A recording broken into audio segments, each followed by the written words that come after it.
Ang mga gifted na bata ay hindi na ipinanganak na ganun. Ang kanilang sekreto ay nasa isang baso ng IQ Gold araw-araw. Sa paglipas ng mga taon, kami bilang mga nangungunang doktor sa United States ay matagumpay na nakapagsaliksik at nakabuo ng isang natatanging produkto na hindi lamang nagbibigay ng lahat ng mahalagang nutrients para sa utak, kundi ginawa rin para sa mga bata sa Pilipinas.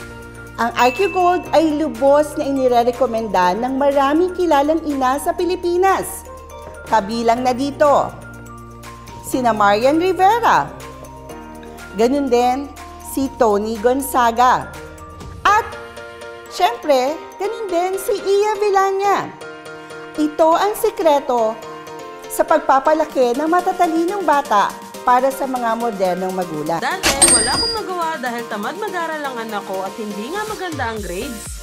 But after 1 month of using IQ Gold, nakita ko ang pagbabago ng anak ko. He can study on his own at mas nagiging focus na talaga siya. Ganito nga kami noon ng anak ko, pahirapan turuan at wala talaga siyang focus. Andyan yung madami siyang dahilan kapag study time na. At nalaman ko nga na ang 3 to 12 years old children need to be supplemented with essential nutrients for the brain, especially DHA. It's important ingredients that help children concentrate and remember better. Syempre, as a mother, nag-research nga ako at nakita ko nga itong IQ Gold, a milk product with 3 times higher DHA content supporting comprehensive brain development. IQ Gold is a special milk line with the most prominent, which is the Golden Trio, DHA, Mimopinol, Cistanke tubulosa, which helps enhance memory, improve concentration, and develop comprehensive intelligence for the children, combined with colostrum and more than 30 essential vitamins and minerals. With 2 glasses of IQ Gold milk every day is how I help my child to learn quickly, remember for a long time, and study on their own without having to remind. Kaya masasabi ko talagang malaki ang naging improvement ng anak ko sa IQ